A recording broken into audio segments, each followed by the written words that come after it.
نحمد ونصلي على رسوله الكريم اما بعد فاعوذ بالله من الشيطان الرجيم بسم الله الرحمن الرحيم لن ترضى عنك اليهود ولا النصارى حتى تتبع ملتهم صدق اللہ العلی العظیم. قابل صدر احترام حضرت مولانا ابو طالب رحمانی مدد العالی، بزرگ محترم عبدالقدیر صاحب مشہور ماہر تعلیم، ہمارے علاقے مرٹھواڑہ کی مشہور معروف شخصیت مفتی معیز الدین قاسمی مدد العالی،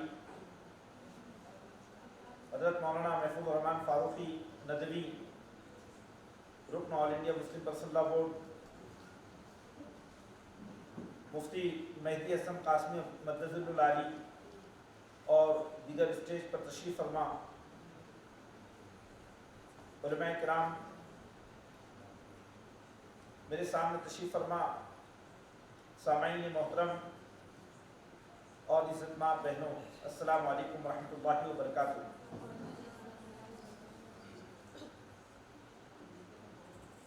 چند باتیں بہت ہی اختصار کے ساتھ آپ کی خدمت میں بلا کسی طویل تمہید کے پیش کرتے ہوئے میں اپنی جگہ لیتا ہوں.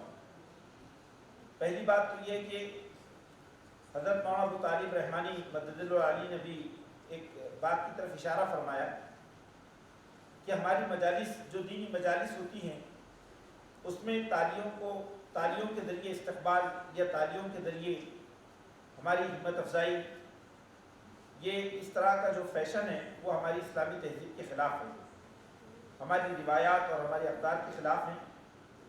ہمیں اس طرح کی مجالس اور اجتماعات میں جہاں الحمدللہ ملک کے معتبر علماء کرام بھی شریک اجلاس ہیں، اس بات کا ہمیں خیال رکھنا چاہیے. چونکہ یہ ہمارے یہاں موجود جدید تعلیم یافتہ ہمارے نوجوان ہیں اور جدید تعلیم یافتہ ہماری طالبات بھی ہیں، تو ظاہر سی بات ہے کہ وہاں اسکولوں میں یہ کلچر پایا جاتا ہے، لیکن دینی مجالس میں اس سے اعتراض کرنا چاہیے. یہ چیز بطور خاص ایک قابل توجہ چیز ہے. نمبر 2 یہ ہے کہ ملک کے حالات پر اور ارتداد کی جو لہر برپا ہے اس پر کافی تفصیل سے گفتگو آ چکی ہے، لیکن اس بات کو ہمیں سمجھنے کی ضرورت ہے کہ ایک تو ہے حالات اور دوسرے حالات کے پیچھے اور بھی کچھ ہے. ایک دیوار ہے اور ایک پس دیوار ہے. حالات ہیں اور حالات کا کچھ پس منظر ہے. تو اگر ہم اس پہلو سے دیکھیں تو حالات کا پس منظر کیا ہے؟ یہ جو کچھ ہم میڈیا میں، سوشل میڈیا میں، اخبارات میں جو کچھ دیکھ رہے ہیں، امت مسلمہ کے سلسلے میں جو سازشوں کے طور پر ہم سمجھ رہے ہیں، اس کا مقصد کیا ہے؟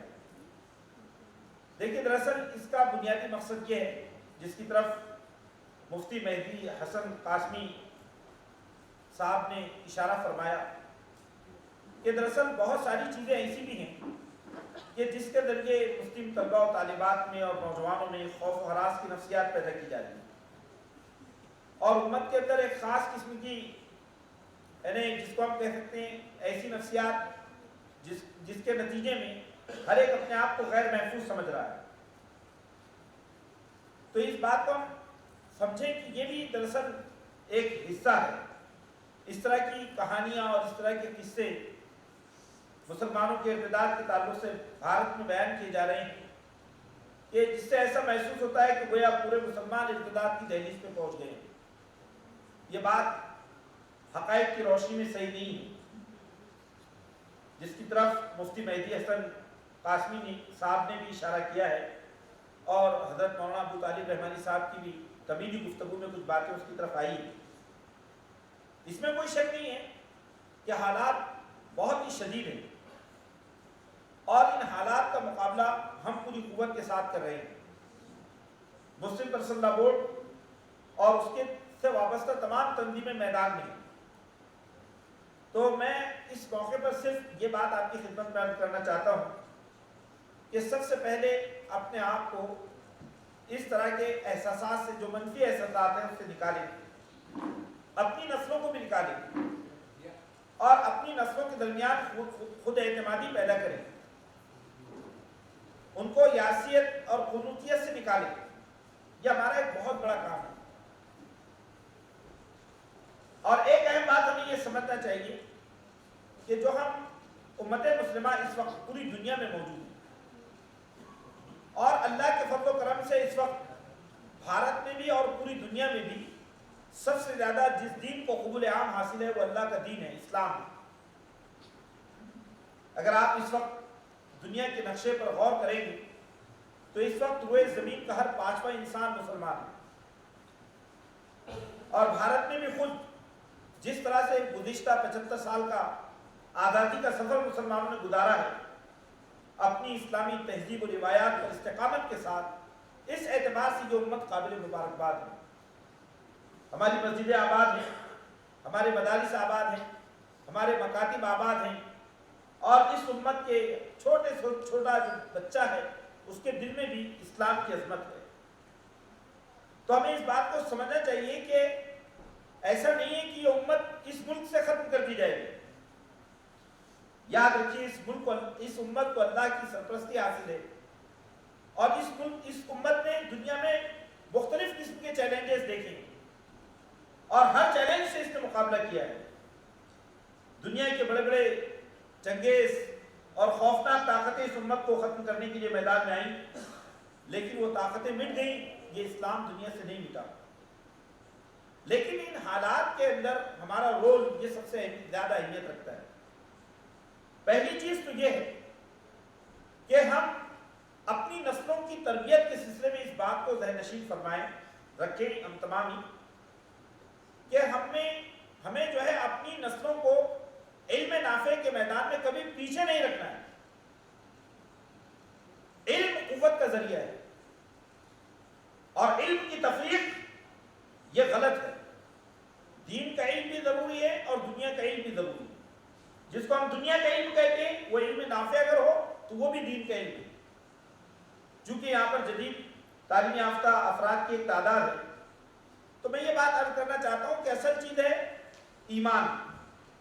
ایمان کو ہمارے دل و دماغ کی زینت بننا چاہیے۔ ایمان اگر ہمارا راسخ ہو تو ہم جانتے ہیں کہ حضرت یوسف وہ زلیخا کے محل میں بھی اپنی ایمان کی حفاظت کرتے ہیں۔ تو اس بات کی طرف ہمیں توجہ دینے کی ضرورت ہے کہ ہم اپنی نسلوں کی تربیت کیسے کریں۔ تو اپنی نسلوں کی تربیت میں ہمارے جو بچے ہیں جس کی طرف توجہ دلائی گئی ہے کہ بچوں کی روحانی، ایمانی، اعتقادی، اخلاقی، جذباتی، جنسی اور جسمانی ہر اعتبار سے تربیت کی ضرورت ہے۔ اور ہمارے جو پیرنٹس حضرات ہیں، جو سرپرست حضرات ہیں، جو والدین ہیں، ہمارے جو معلمین ہیں، انہیں ان حالات میں بہت انقلابی کردار ادا کرنے کی ضرورت ہے۔ دیکھیے جس بات کی طرف اشارہ ہوا ہے کہ ہم حالات کا مقابلہ کیسے کریں، تو حالات کا مقابلہ ظاہر سی بات ہے کہ بڑی بڑی کانفرنسوں سے اور بہت بڑے بڑے اجتماعات سے نہیں ہو سکتا۔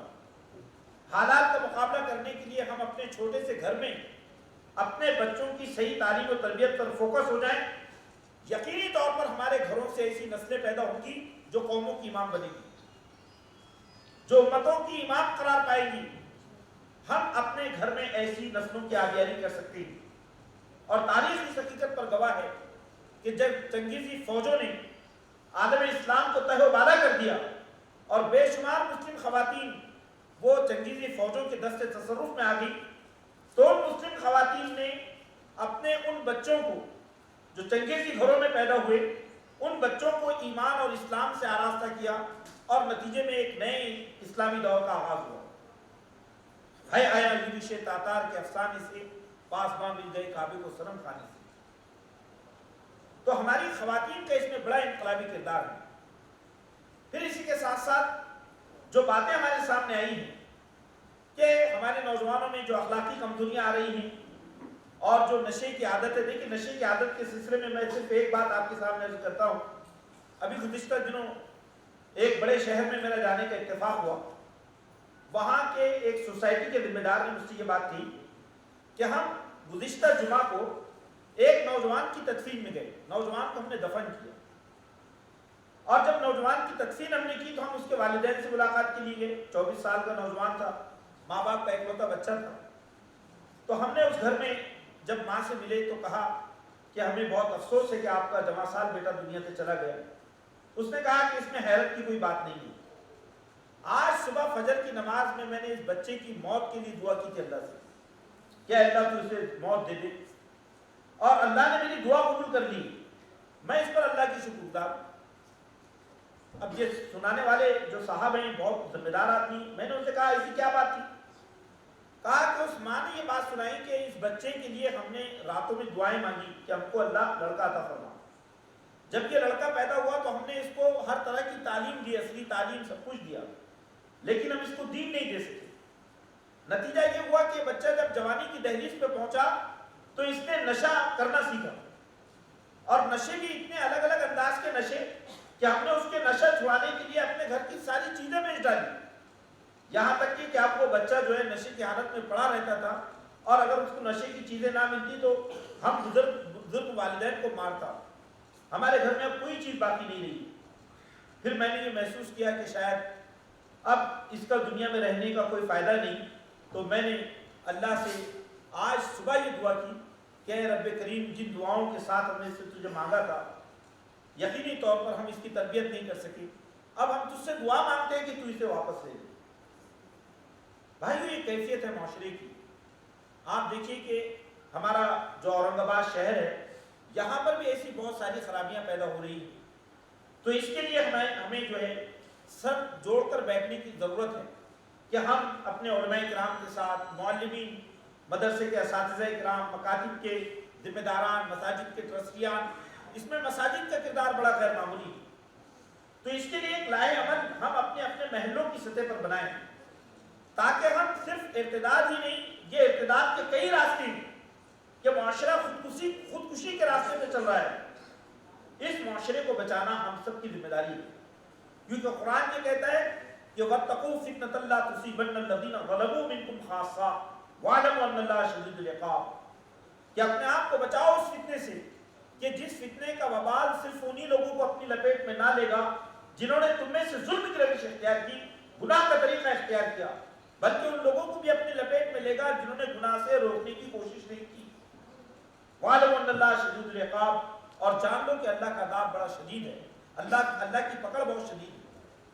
تو بزرگان محترم, دوستو, عزت مآب بہنوں, آج کے اس اجلاس سے اگر ہم اتنی بات لے کر بھی چلے جائیں کہ ہم میں سے ہر شخص انفرادی حیثیت میں, وہ معاشرے کی تعمیر میں, وہ خاندانوں کی تربیت میں اپنے تئیں بھرپور کردار ادا کرے گا, وہ اپنی ذات کو ان اوصاف سے, ان اخلاق سے آراستہ کرے گا جو اصلاح معاشرہ کے لیے لازمی ہیں, تو انشاءاللہ العزیز ہمارا یہ چھوٹا سا اجتماع ایک بڑے انقلاب کی تمہید بن سکتا ہے. اللہ سے دعا ہے اللہ ہم سب کو عمل کی توفیق عطا فرمائے. آمین. وآخر دعوانا الحمدللہ رب العالمین.